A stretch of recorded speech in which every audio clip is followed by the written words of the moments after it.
Welcome to Wow Express. Today we are going recap a man created cardboard house for his child, but gets trapped and never return. The movie name is Dave Made a Maze. Let's go. Dave is a 30-year-old unemployed man who spends his entire day working on a cardboard maze. He claims that he is a good artist, but he has never made anything useful. In the first scene, we are shown a recorded clip of Dave's interview, where he states that he built the maze because he wanted to prove himself. He also regretfully accepts responsibility for the people that died because of it. The movie then flashes back to 3 days in the past. Dave's girlfriend Annie returns from a trip. She notices a giant structure made of cardboard boxes in her living room. When she calls out for Dave, he responds from inside the box. He welcomes her back home and tells her that he built the labyrinth all by himself. You turned on, honey? Annie then excuses herself and goes to take a shower. However, when she returns, she sees that Dave is still in the box. He explains that he has been working on the box all weekend and he has lost his way. Puzzled, Annie reminds him that it's just cardboard and he can easily come out of it by knocking it all over. However, Dave claims that the structure is much bigger from the inside and he doesn't want to tear it down because it took him so long to make it. Annie grows impatient and she proceeds to enter, but Dave forbids her, saying that it's too dangerous. Frustrated, she starts to shake the cardboard boxes. However, this causes the things inside the structure to fall over, and Dave starts screaming, pleading with her to stop. You're gonna make me come?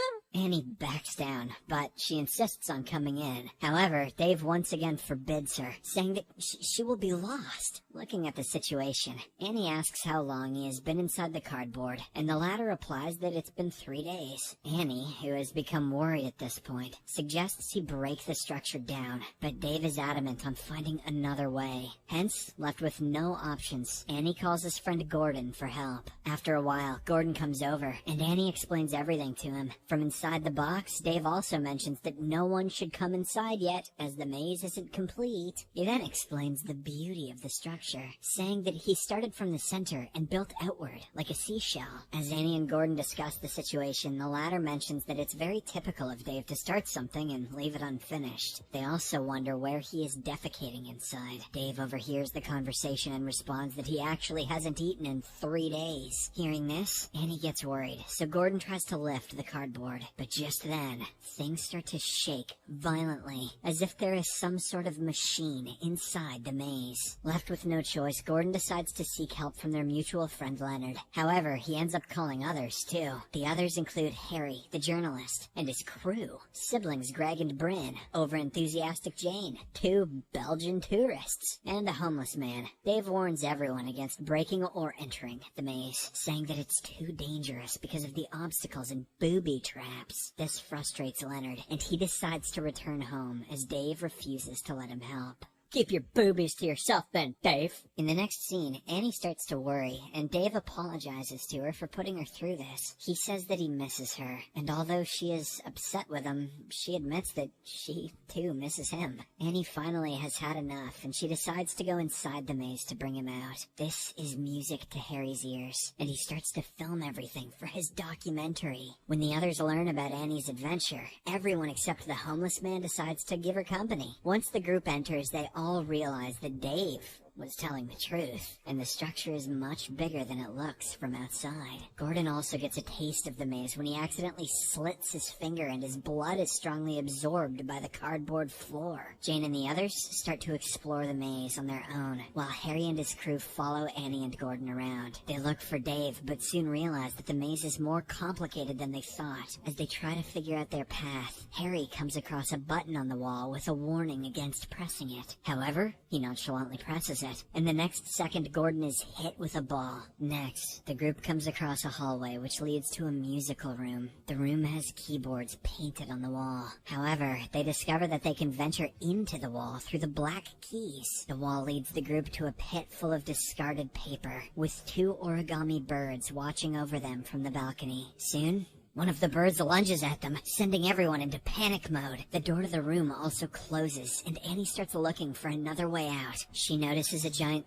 face sculpture on the wall and helps everyone escape through its mouth. Annie is shaken by the ordeal, and she struggles to cope with the fact that the origami are alive. Harry tries to film her reaction on camera, but they are soon interrupted by Jane, who comes running into the room. She excitedly tells everyone that she is having fun exploring the maze, but right then, she mistakenly steps on a booby trap.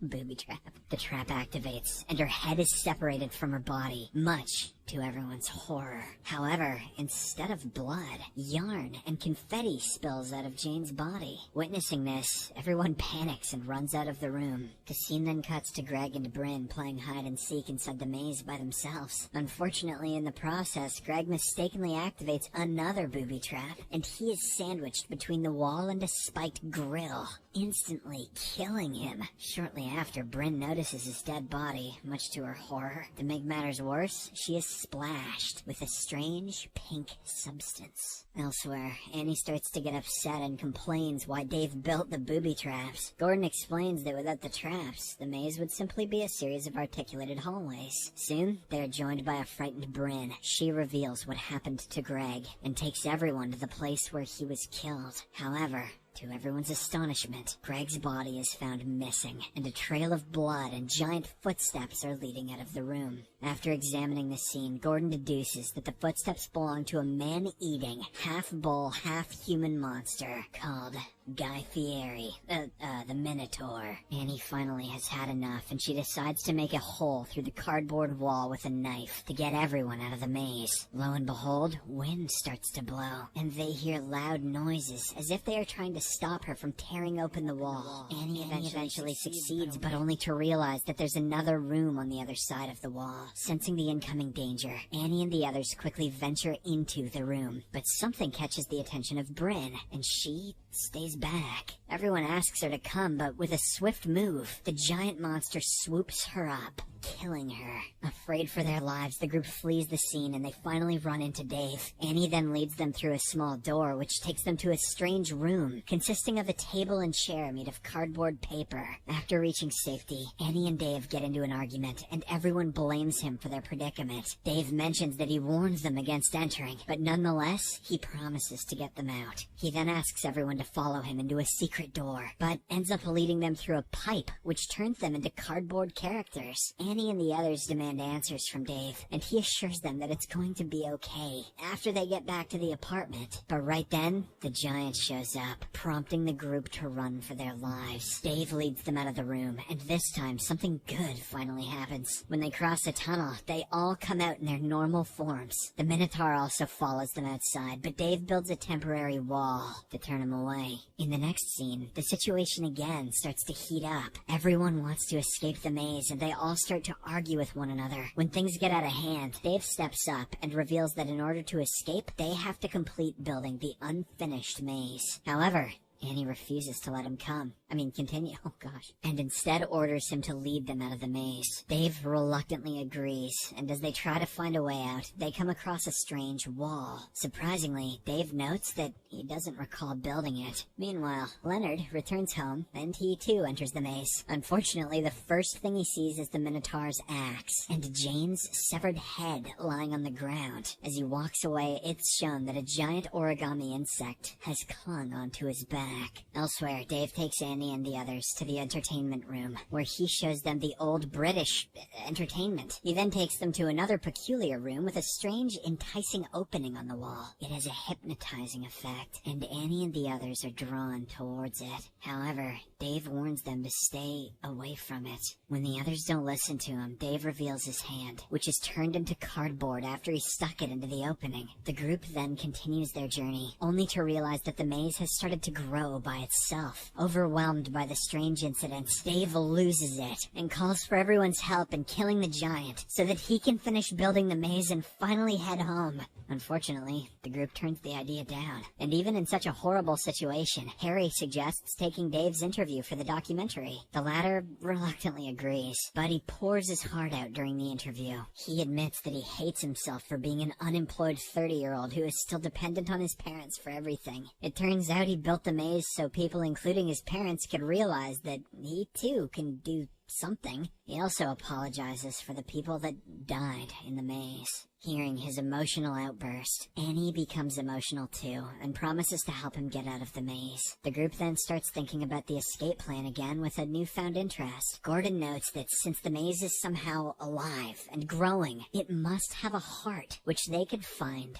and kill. Dave agrees and says that everything usually has a weak spot, but unfortunately, he didn't build one for the maze because he didn't want anyone to destroy it. In response, Gordon comments that Dave didn't finish the maze because you can't fail if you don't finish anything. However, Annie empathizes with her boyfriend and explains that everyone has to deal with failure and it's a part of life. That is absolutely true. She then encourages him to build the chrysalis so they could destroy it and get out. Following this, Dave and the group again start exploring the maze, and they come across Bryn, who was killed earlier. She is now turned into a paper toll and is tied to the wall. Bryn asks the group for high fives, but knowing that it's most likely a trap, they refuse to give her any. Dave and Annie continue to look for their destination, while Gordon and the rest stay behind to distract Bryn. In the next scene, Dave and Annie walk for several minutes until they come across a dark tunnel. The movie then cuts to a scene where Dave and Annie are having a conversation, where Annie continues to play the role of a successful woman while Dave stays a bum. The scenario keeps changing, but they're still happy to be together. Back in the dark tunnel, the couple reaches the center of the maze. They then start to build the heart of the maze. After completing it, Annie uses a sword to hack through the cardboard wall. Gordon and others sense this, and they promptly tie up Bryn to keep her from attacking Annie. However, Bryn transforms into a giant hand and retreats back into the ground. In the process, the cameraman gets dragged into it, but not before he heroically saves all his equipment. Attaboy. The rest of the group then proceeds to join Annie and Dave at the center. However, on their way there, Gordon gets separated from the others when he is chased by the giant Minotaur. Annie and Dave set up the heart as Harry and his team capture the moment. As the heart comes alive, the Minotaur continues to chase